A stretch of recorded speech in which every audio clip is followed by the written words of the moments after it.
Libro de los Hechos, capítulo 8. Les voy a pedir que cuando tengan la lectura, si les es posible, se pongan de pie para leer junto conmigo Hechos capítulo 8. Versículos solamente del 1 al 4. Hechos 8 del 1 al 4.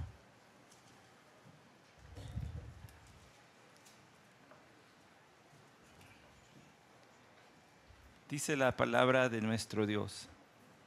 Hechos 1. Y Saulo estaba de completo acuerdo con ellos en su muerte. En aquel día se desató una gran persecución en contra de la iglesia en Jerusalén, y todos fueron esparcidos por las regiones de Judea y Samaria, excepto los apóstoles. Y algunos hombres piadosos sepultaron a Esteban y lloraron a gran voz por él. Pero Saulo hacía estragos en la iglesia, entrando de casa en casa y arrastrando a hombres y mujeres, los echaba en la cárcel. Así que todos los que habían sido esparcidos iban predicando la palabra. Vamos a orar otra vez. Señor, bendice tu palabra. Te rogamos que haga en nosotros aquello para lo que le enviaste. Hazlo en mí, Señor. Hazlo semilla, pero también hazlo pan. Y para aquellos que en este momento es pan, después hazlo semilla y así, Señor. Que también nosotros evangelicemos la palabra. Amén. Tome su lugar. Llegamos al texto bisagra, al texto que avanza el movimiento cristiano y no ha dejado de moverse desde entonces. La semana pasada les decía, llevamos 2000 años y apenas son para el arranque. Si vamos a estar sirviendo al Señor toda la eternidad, apenas es el arranque. Estamos calentando como hijos de Dios. Este es el calentamiento. Luego vamos a servir toda la eternidad sin parar. En el cielo no hay camas porque tampoco hay noche. Va a estar iluminado por la gloria del Señor. Entonces no va a haber ni ganas ni tiempo para descansar. Servicio todo el tiempo. ¿Y qué más queremos, verdad? En este cuerpo tenemos debilidad, nos da hambre, nos da sueño. Pero luego ya no. Cuando estemos con el Señor ya no va a ser así. Así que le vamos a estar sirviendo para siempre. Llegamos a este texto que, déjeme decirle, de manera literaria es sumamente rico y a la vez complejo. Está lleno de detalles importantes para el lector creyente. Es la transición clave, puesto que Hechos 8:1 tiene que ver con Hechos 1:8. Disculpen, apenas le alcancé a poner el mute. Me iba a echar el micrófono si estornudaba aquí. Hechos 8:1 tiene que ver con Hechos 1:8. ¿Recuerda usted Hechos 1:8? Pero recibiréis poder cuando haya venido sobre vosotros el Espíritu Santo y me seréis testigos en Jerusalén, en toda Judea, en Samaria y hasta el último de la tierra. Bueno, pues ese es el 1:8. El 8:1 que acabamos de leer dice que los que fueron perseguidos fueron dispersados y salieron de Jerusalén hacia las regiones de Judea y de Samaria. Y empieza la rueda a girar. Empieza el movimiento cristiano. Este es un pasaje de transición. Es el puente narrativo que utiliza el Espíritu de Dios en la pluma de Lucas para decir, así es como el Evangelio se esparció. Si usted era un nuevo creyente, por ahí del año 100, y no estaba cerca del territorio de Israel donde vivió nuestro Señor y ministró, usted estaría diciendo, ¿y de dónde salió todo esto? Hechos le explica cómo. Sale de Jerusalén y se traslada a Judea y a Samaria. Pero no solamente esto. En el libro de los Hechos, los movimientos geográficos también tienen importancia teológica. Eso yo digo que lo debería de apuntar. En el libro de los Hechos, los movimientos geográficos tienen importancia teológica, más estos, que marcan una etapa de transición. Porque ahora ya el Evangelio estaría entre los gentiles, los samaritanos. Lo cual abre la puerta para todos los gentiles de todos los demás lugares. Ya no sería una religión nacional. Acuérdense, el judaísmo era el pueblo escogido de Dios y ustedes vienen y se hacen prosélitos, se integran a nuestro pueblo. Ahora el pueblo de Dios se va a ir a integrar a las naciones en el sentido de vivir entre ellos para llevarlos al reino de Dios. Es importantísimo lo que ocurre en estos 4 versículos. No solamente esto, Lucas nos deja ver que había un hombre llamado Saulo, que como perseguidor de la iglesia era un fracasado. Que como destructor de la iglesia era un fracasado.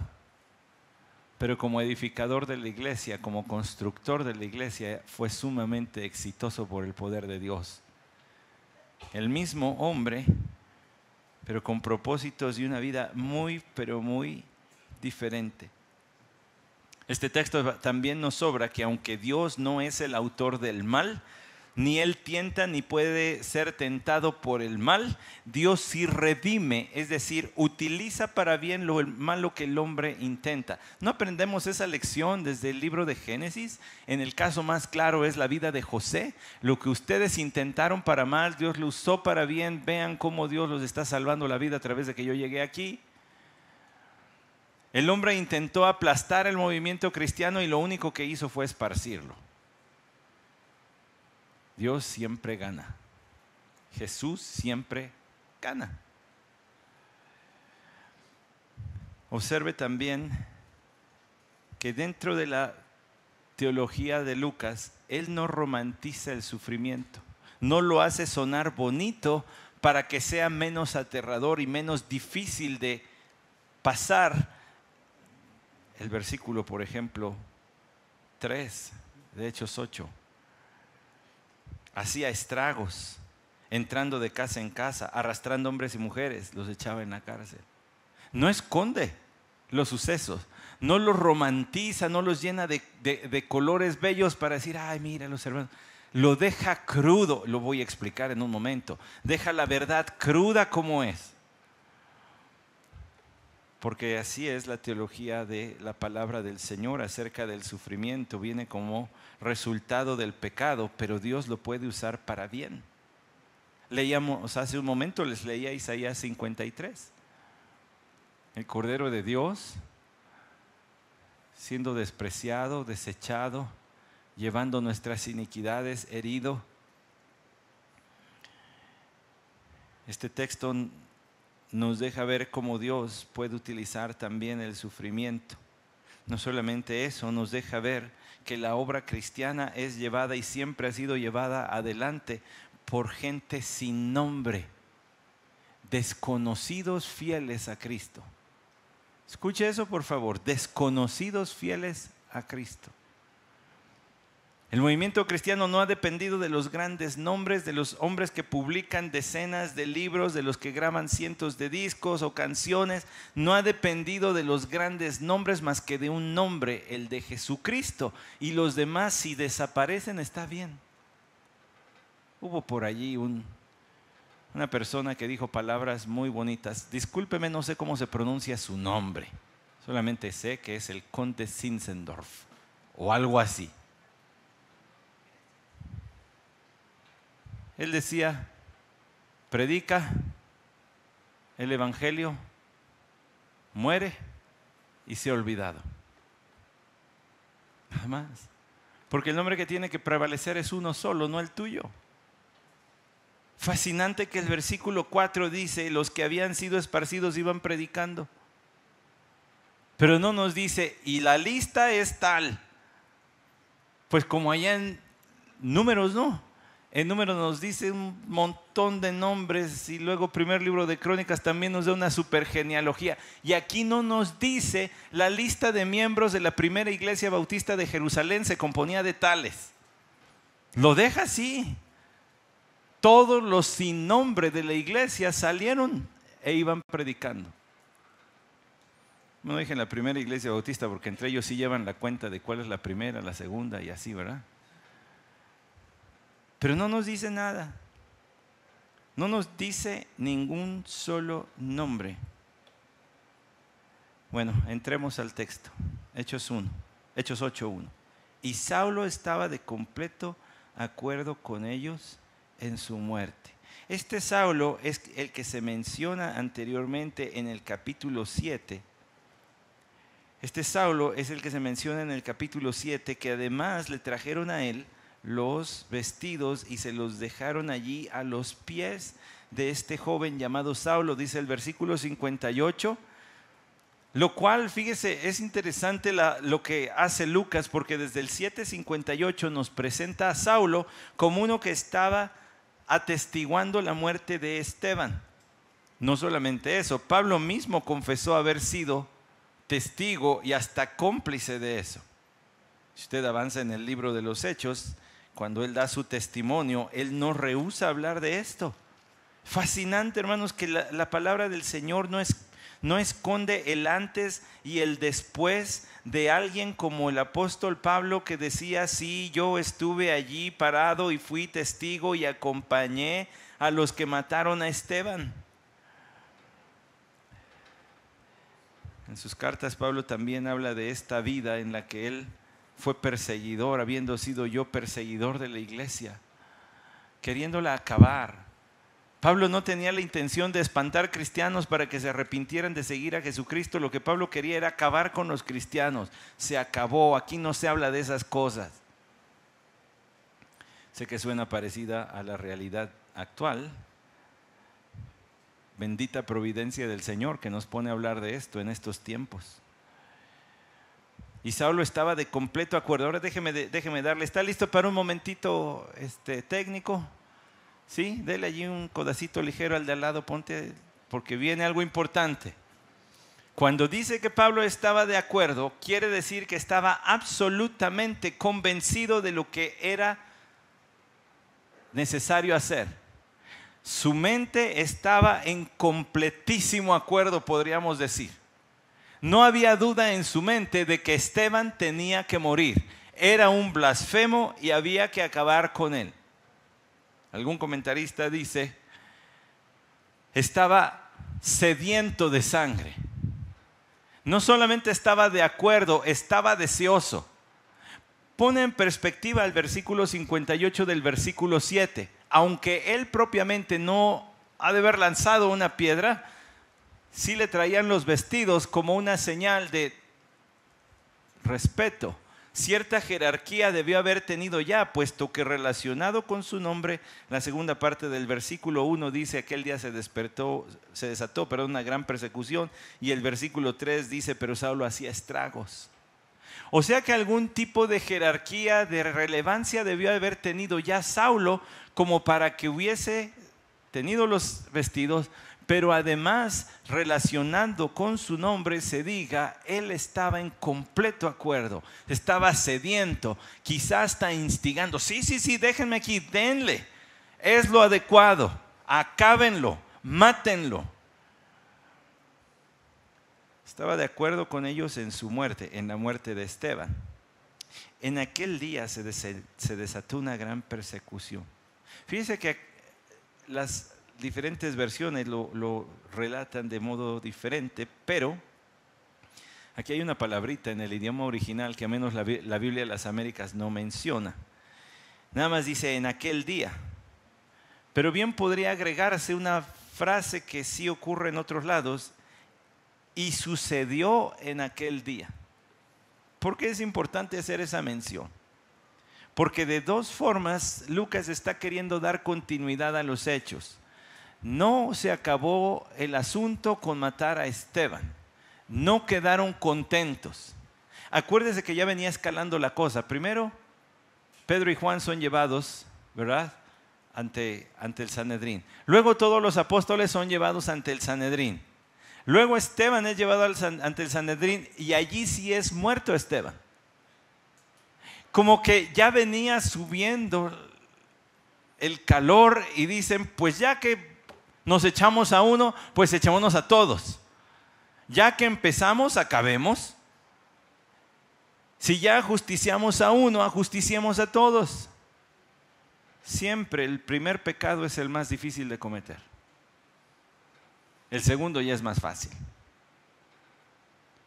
Siempre romper la barrera de yo no he hecho eso es más difícil que el segundo.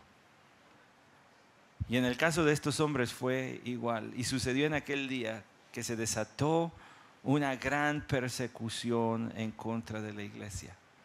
Una gran persecución se desató. Se sucedió, se suscitó. Una gran persecución. La palabra de Dios habla de persecución, ¿sabe? Usted lo sabe.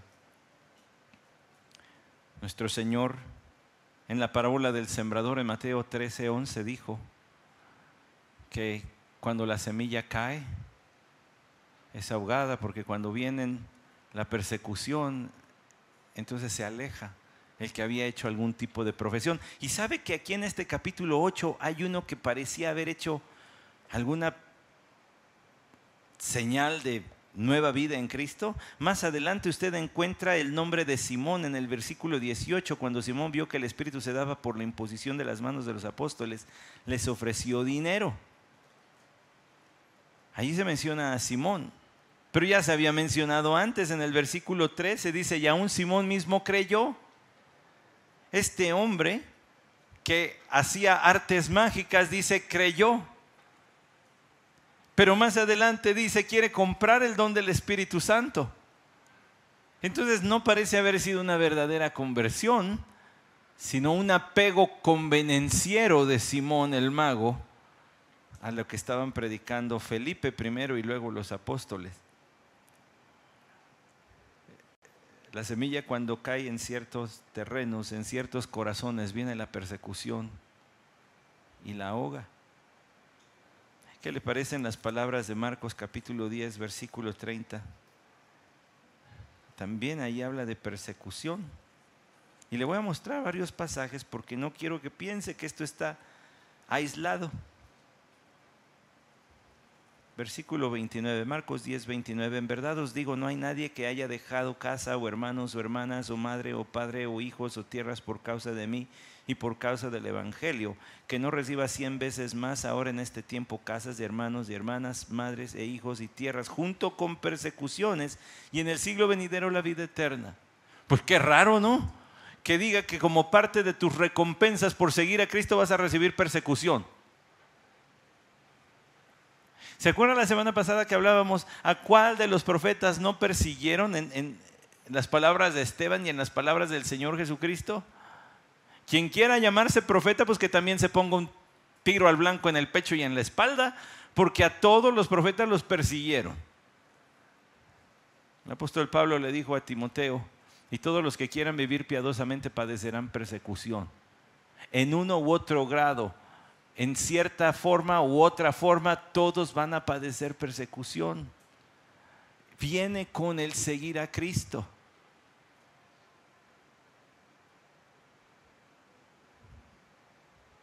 Hermanos, esta es la situación.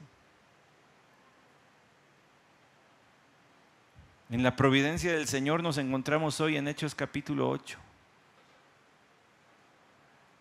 Vea las noticias cristianas alrededor del mundo.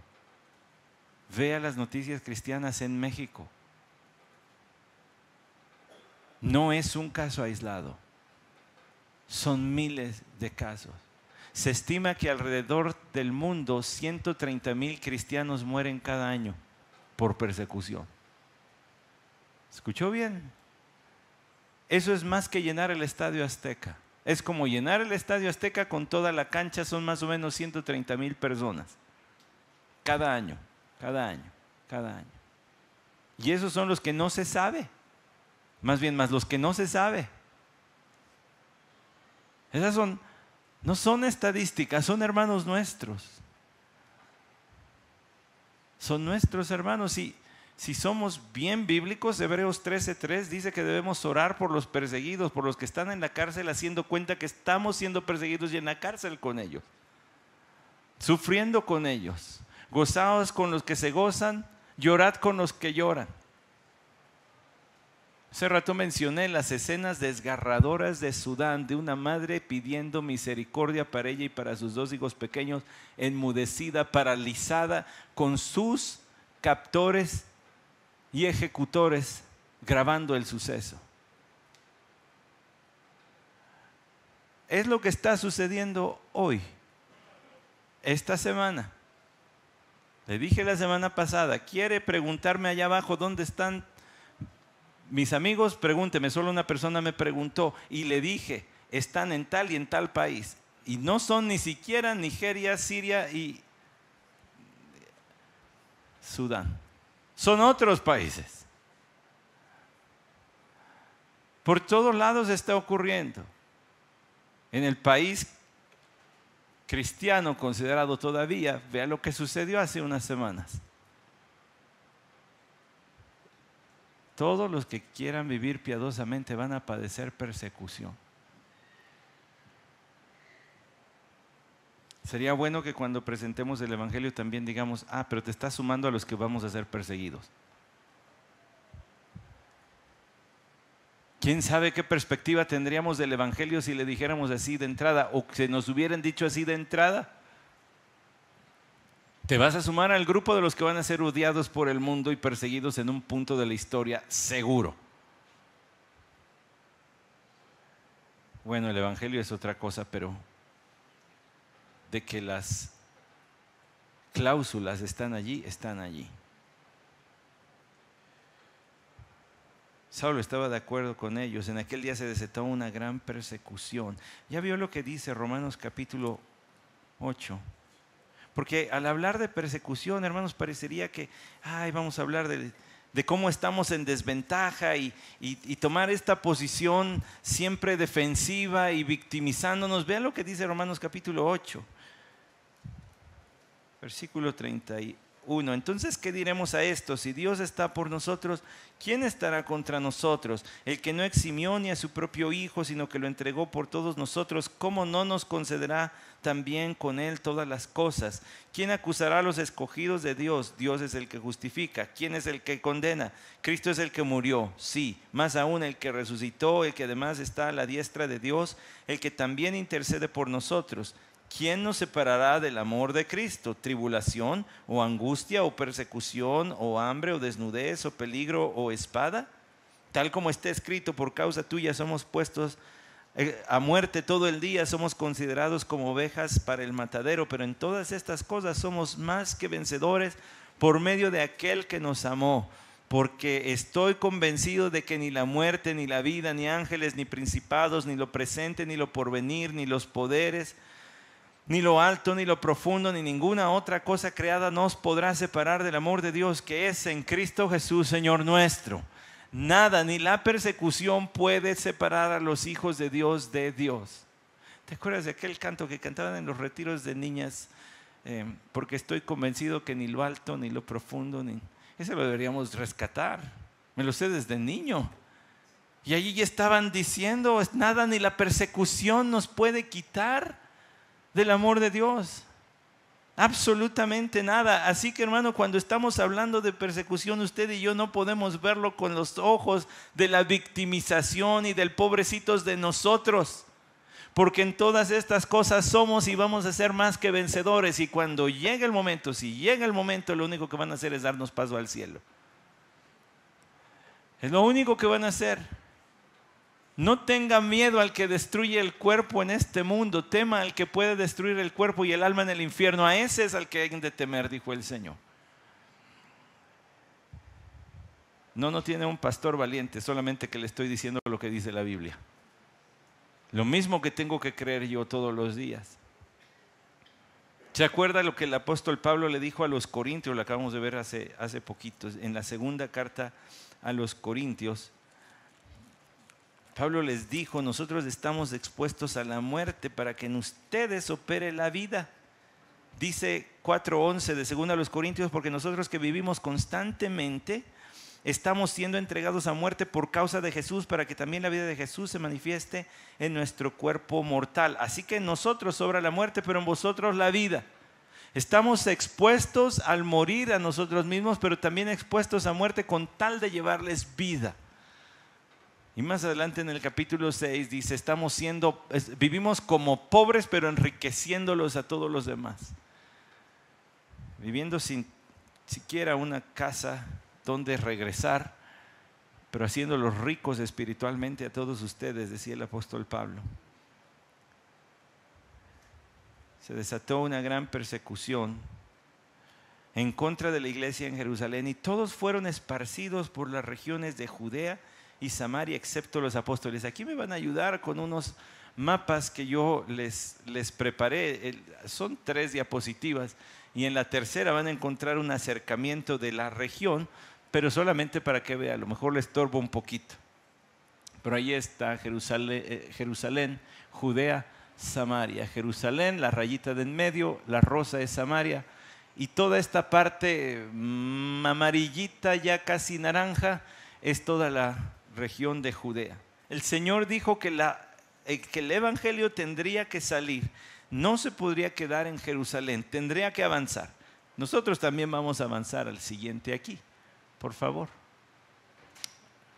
Entonces salieron de Jerusalén hacia Judea, dice el versículo 1 en su segunda parte, fueron esparcidos en contra de la iglesia de Jerusalén, y todos fueron esparcidos por las regiones de Judea, aquí en lo anaranjadito, y hasta Samaria.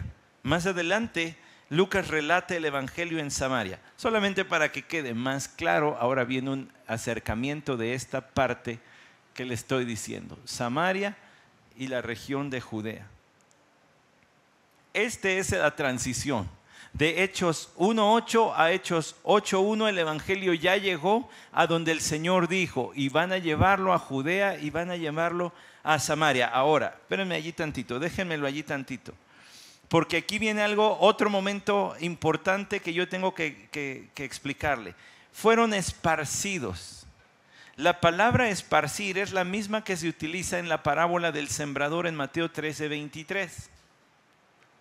Ponga atención a esto, momento técnico. No lo voy a hacer, pero a lo mejor un día sí les digo manitas de luchador, nada más para asegurarme que sigan aquí conmigo y despiertos. Momento técnico. En el idioma original, la palabra esparcir, para hablar de algo que se dispersa, como quien echa las cenizas de un ser querido al mar, es una palabra. La palabra para esparcir con el propósito de sembrar y obtener fruto es otra palabra, y es la que aparece aquí. La iglesia de Jerusalén fue esparcida con el propósito de echar fruto a donde iban.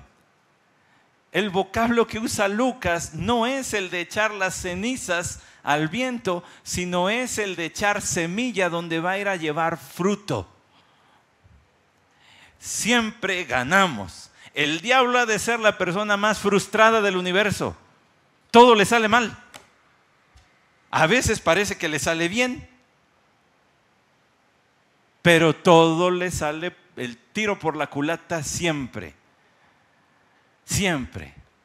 Y quiso esparcir y quiso destruir, y lo único que hizo fue sembrar y que llevara fruto. Porque los que salieron, y bueno, él no, pero Dios fue el que se los llevó y utilizó el mal que se perpetró contra la iglesia. Y ahorita va a ver la escena cruda, como la describe Lucas, pero todos estos fueron esparcidos por las regiones de Judea y Samaria. Entonces, por toda esa región a donde iban, llevaban el evangelio. Ahí, lo vamos a quitar ahorita, al ratito lo volvemos a poner este acercamiento, por favor. Y entonces vean lo que dice el final del versículo 1, excepto los apóstoles. Y dice, ¿pero cómo? ¿Eran buenos para jugar a las escondidillas de modo que no los encontraron? ¿A eso se dedicaban? ¿A jugar iglesia clandestina como algunos de nosotros en nuestra juventud? Luego les explico, pero es un juego bien entretenido ese. ¿Cómo le hicieron? ¿Se escondieron muy bien o qué? Bueno, recuerden ustedes que anteriormente ya los habían querido matar, pero que intervino un hombre llamado, el que tenía apodo de loción, pues, el Rabán. Ya se acordaron. ¿Ven cómo sirve decir esas ilustraciones? Porque fijan las cosas. El Rabán, o sea, Gamaliel. Ese intervino y no los mataron nada más porque él dijo. Quizá los apóstoles tenían cierto grado de respeto por parte incluso de los perseguidores. ¿Por qué? Bueno, acuérdese también que dice el capítulo 4 de Hechos, versículo 21, y ellos después de amenazarlos otra vez los dejaron ir, no hallando la manera de castigarlos por causa del pueblo, porque todos glorificaban a Dios por lo que había acontecido. Si Dios utilizaba a los apóstoles para hacer señales y prodigios y la gente se beneficiaba de ellos, tendrían una consideración especial para los apóstoles, no con los demás creyentes, pero para los apóstoles sí. Entonces sus perseguidores dirían, mira, a los demás sí, pero a estos no, porque nos echamos el pueblo encima y se nos viene una revolución. Quizá por eso los apóstoles pudieron permanecer en Jerusalén, no solamente como si fueran valentones, no, quizá porque tenían cierto respeto hacia ellos, de estos no los toques, estos sí nos andan provocando un problema social, pero a los demás, vámonos. Y dice el versículo 2. Y aquí empieza la insurrección. Los creyentes van contra la corriente. Y algunos hombres piadosos, este es el equivalente para decir temerosos de Dios, no necesariamente parte de los cristianos. Los cristianos habían sido dispersos. Hombres temerosos de Dios, piadosos, sepultaron a Esteban y lloraron a gran voz por él. Va a decir, ¿y eso qué? Bueno, tengo que explicarle. Dentro de las costumbres y de las interpretaciones de la ley que utilizaban los rabinos judíos, ellos tenían codificado y bien sistematizado que cuando un blasfemo o hereje, como ellos habían considerado a Esteban, era ejecutado, sus familiares tendrían que venir a saludar a los jueces y a los verdugos, como un acto de decir, hicieron lo correcto delante de Dios, mataron a mi familiar, pero era lo que se merecía por blasfemo y hereje. Dice que duro estaba eso, ¿no? Tengo que ir a saludar a los jueces y luego a los verdugos. Además, así se estarían guardando de que hubiese un problema de venganzas familiares contra los verdugos y jueces. Pero no solamente eso. El cadáver del ejecutado era dejado un día en la vía pública como muestra para todos y para temor de todos, y que dijeran, esto va a pasar contra el que blasfeme o sea un hereje.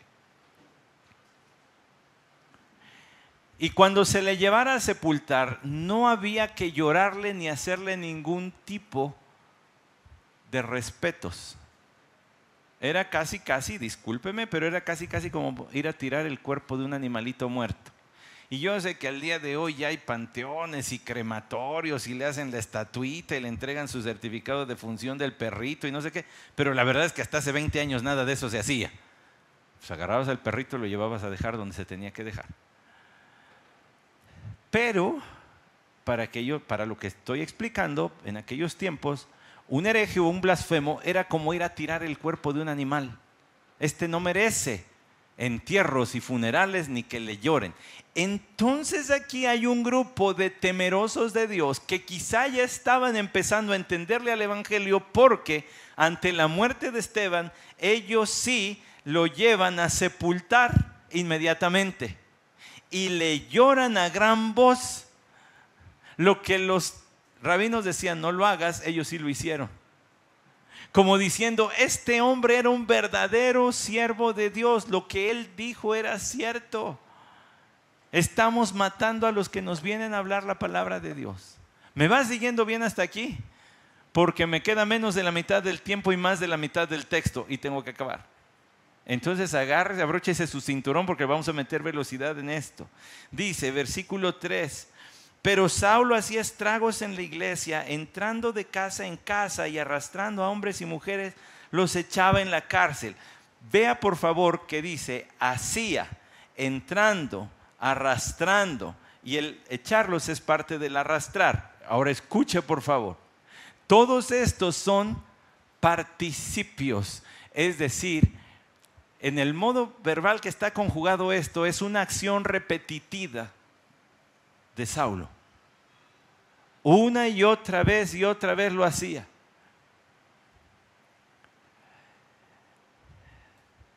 Saulo hacía estragos.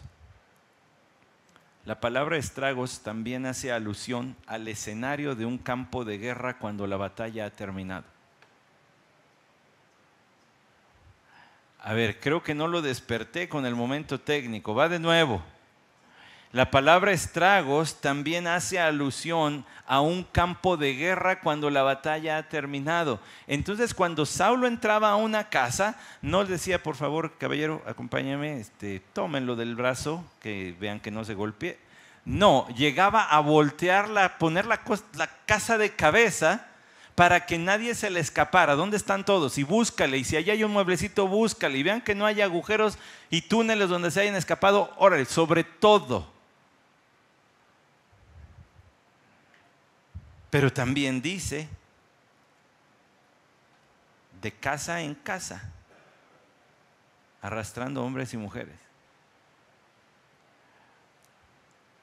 Habla de una búsqueda sistemática por todo Jerusalén, de casa en casa. ¿Se acuerda que el Señor dijo, viene el día en que los padres entregarán a los hijos y los hijos a los padres? Era lo que quería. A lo mejor en esta casa no todos son cristianos, pero ustedes me tienen que decir quién entre ustedes sí es. A ver, los papás, ¿sus hijos son cristianos?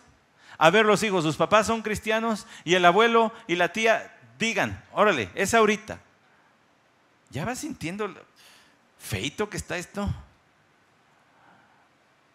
A dividir, a separar familias. Y por igual a hombres y mujeres. La nota de Lucas a lo mejor en nuestros días, hermanos, no nos suena tan desconcertante, tristemente. Porque usted y yo oímos de matanzas en nuestro país, donde agarran parejo hasta con los niños. Pero para el lenguaje de Lucas y en el tiempo bíblico, hablar de que alguien llegaba a una casa a arrastrar mujeres junto con los hombres era hablar de alguien desalmado que no tenía piedad ni del sexo débil. Lucas nos está pintando el cuadro de un verdadero genocida y perseguidor de la iglesia.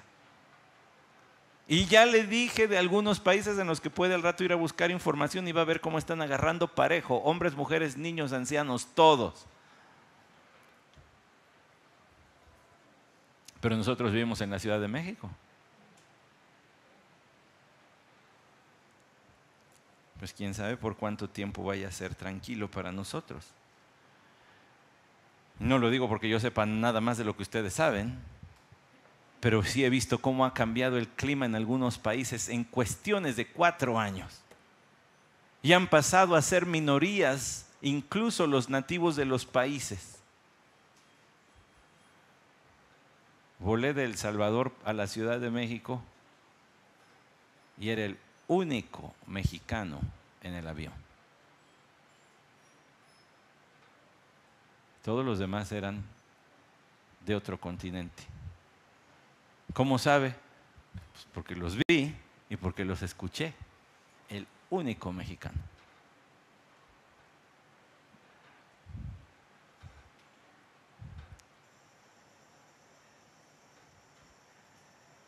Los echaba en la cárcel. ¿Sabe que el verbo echar en la cárcel es entregar al juez? Es el mismo verbo que se utiliza en Romanos capítulo 1 para decir que Dios, como no tuvieron en cuenta tomar a Dios como Dios, los entregó a sus pasiones, los entregó al verdugo. Él los llevaba y se los entregaba a los verdugos para las ejecuciones, para la cárcel. Es curioso.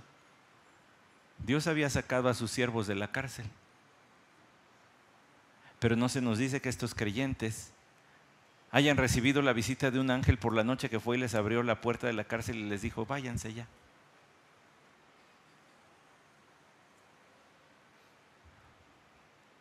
Dios también puede permitir el sufrimiento por su nombre y lo dijo que así iba a ser.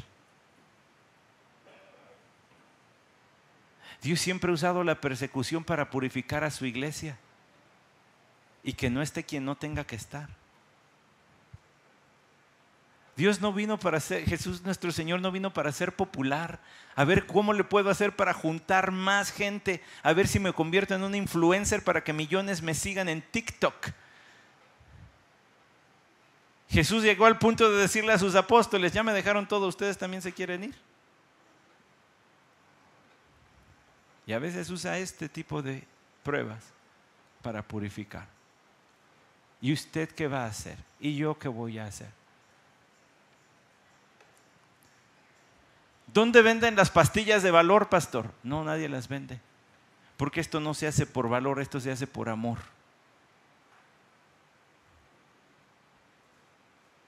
Aquel que se le ha perdonado mucho, ama mucho.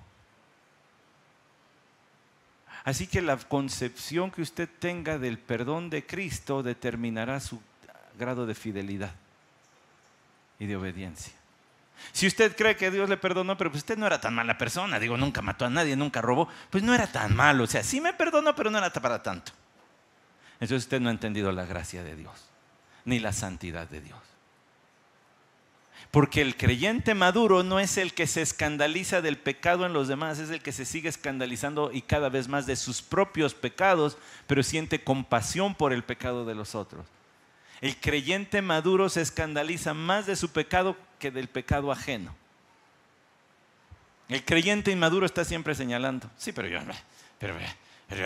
mira, no estoy tan mal.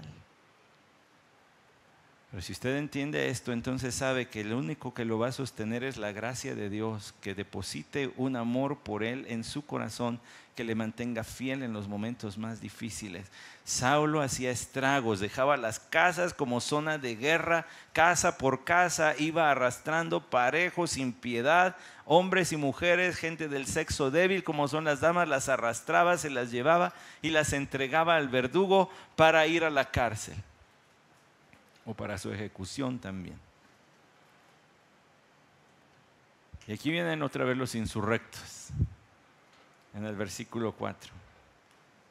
Así que los que habían sido esparcidos, mismita palabra que aparece en el versículo 1, los que habían sido esparcidos iban predicando la palabra. Algunos traducen para que se entienda la forma de Lucas.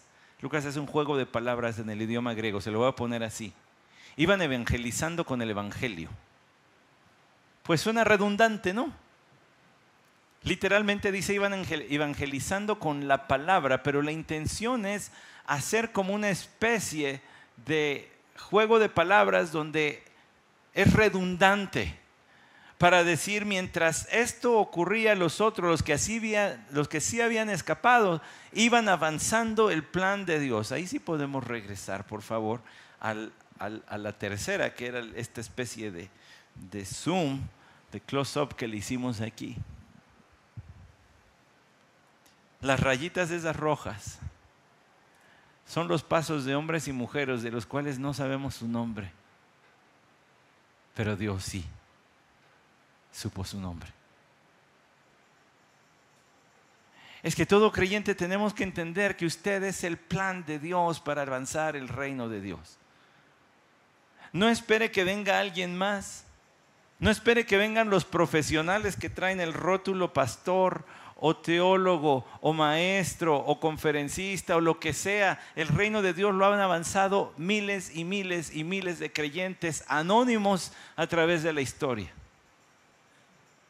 Se calcula que cuando el régimen comunista tomó China, salieron alrededor de 35,000 misioneros que trabajaban ya en China, lo cual fue un desastre. Porque de pronto congregaciones se quedaron sin maestros, sin pastores, no había. Pero es que los hombres siempre tenemos una mente muy reducida. Para cuando China volvió a dejar entrar a las agencias misioneras, encontraron que el número de creyentes se había multiplicado exponencialmente bajo la persecución. En iglesias clandestinas, subterráneas, el reino de Dios siguió creciendo. Y hay una agencia misionera, no voy a decir su nombre porque no los quiero poner en riesgo, pero yo he estado con su fundador. Ya los conociste, estábamos con ellos. Con su fundador y con su esposa, que dicen sí, pero China ya no es nada más receptora de misioneros, ahora nosotros enviamos. Y de China están saliendo para predicar el evangelio. A ese grado ha crecido el movimiento cristiano bajo el régimen comunista. Fue Tertuliano el que dijo: pueden perseguirnos, pueden matarnos, pueden molernos como grano bajo la pesada piedra de la persecución, pero la sangre cristiana es semilla, a donde cae, crece más. Y siempre es lo mismo, y siempre es igual. Ahora, mírale el tiro, como decimos, ¿no? Coloquialmente. Mírale el tiro. De donde estoy hoy, podría ser confrontado con entre vida y muerte por seguir a Cristo. O más vale que vaya empezando a hacer ciertos ajustes en mi vida.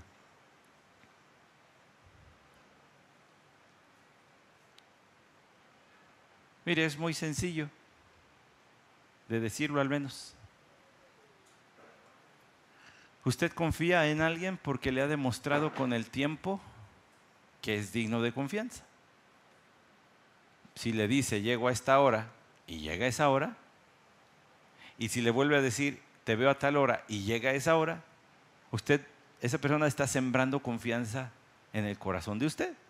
Puedes confiar en mí, porque lo que te digo lo hago. Empieza con los actos pequeños. Lo mismo con el creyente. No sueñe con ganar a las naciones para Cristo si no puede ni siquiera hacer lo mínimo. Y ese ha sido el pretexto de muchos cristianos, fíjese, mi crecimiento y desarrollo espiritual. Entonces, como todavía no estoy en esa madurez, pastor, puede tomarme un tiempo para crecer y superar algunos obstáculos, y entonces ya voy a poder servir al Señor. Y toda la vida se la pasan creciendo y aprendiendo y jamás llegan a hacer nada porque están sirviéndose a sí mismos. Es que es más conchita, más a gusto. Es que necesito otro curso, pastor, dame otro curso. Otro discipuladito, pastor, otro discipulado. Y toda la vida, y nunca se ponen las pilas y nunca hacen nada. ¿Hasta cuándo? Siempre llenando la cabeza, pero nunca moviendo los pies. No. Yo le aseguro que muchos de estos anónimos que iban predicando la palabra no eran expertos, no eran ni siquiera maestros en la iglesia de Jerusalén. Eran creyentes, punto, pero iban haciendo lo que el Señor dijo que había que hacer. Si usted va a esperar a ser perfecto y a saberlo todo, pues se va a quedar esperando.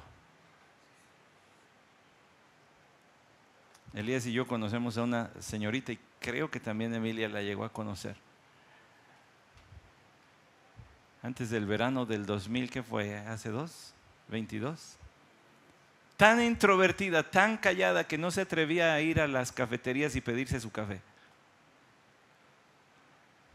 Y siempre llevaba a algún amigo o alguien quien le decía, oye, ayúdame. Y le daba pena. El Señor cambió radicalmente su vida. Y cuando regresó a su casa empezó a predicar el Evangelio y a predicar el Evangelio y a predicar el Evangelio. Hasta que la escuela le tuvo que dar permiso para hacer reuniones de oración en su escuela que ella dirigía a otras señoritas. ¿Cierto o no? ¿Es experta? ¿Pasó por un seminario? ¿Tiene la palabra? ¿Tiene el espíritu? ¿Tiene las bases? Adelante. Adelante. Y tantas historias, gente anónima. Por eso no menciono su nombre, porque quiero dejarla en el anonimato como esto. Porque no se trata, ella pues ha de tener algo especial. No tiene nada de especial. Y cansado estoy, hermanos, de conocer cristianos que esperan que los dólares vengan a hacer la obra. El Señor no distingue entre dólares y pesos, ¿eh? Ya me entendió lo que digo, ¿verdad? Con dólares. Que otros vengan, que pues es que ellos tienen más recursos, más experiencia que ven, y nosotros no tenemos el espíritu y la palabra. Y amo la colaboración, y saben que colaboro, y saben que trabajo, pero no es así. Usted también es instrumento, y yo también. Qué bello versículo 4. Así que los que habían sido esparcidos iban predicando. Fueron esparcidos para echar fruto y estaban dando fruto. Y se fueron a Samaria y se fueron a Jerusalén, a Judea, saliendo de Jerusalén. El versículo 5 dice: Felipe, descendiendo a la ciudad de Samaria, les predicaba a Cristo. Pero ese ya será de la otra semana, si el Señor lo permite. ¿Qué nos queda a usted y a mí? Saber que lo que Dios conceda siempre va a redundar en el extendimiento de su reino a través de gente anónima, que no quiere construirse un nombre, ni una fama, ni su reinito, sino que quiere servir el reino de Dios. Predica a Cristo, muere, se ha olvidado. Vamos a orar. Padre, gracias por tu palabra, el testimonio de hombres y mujeres. No sabemos sus nombres, y qué bueno que no sabemos sus nombres, porque nosotros, los sin nombre, los anónimos, entonces tenemos esperanza de también ser usados por ti para tu gloria. Usa renovación. Usa renovación. Úsame a mí. Usa a mis hermanos y a mis hermanas. El mundo necesita a Cristo. No a Santiago, no a Arturo, no a Isaac, no a Hugo, no a ninguna de las hermanas. Necesitan a Cristo. Y en eso nosotros necesitamos desaparecer.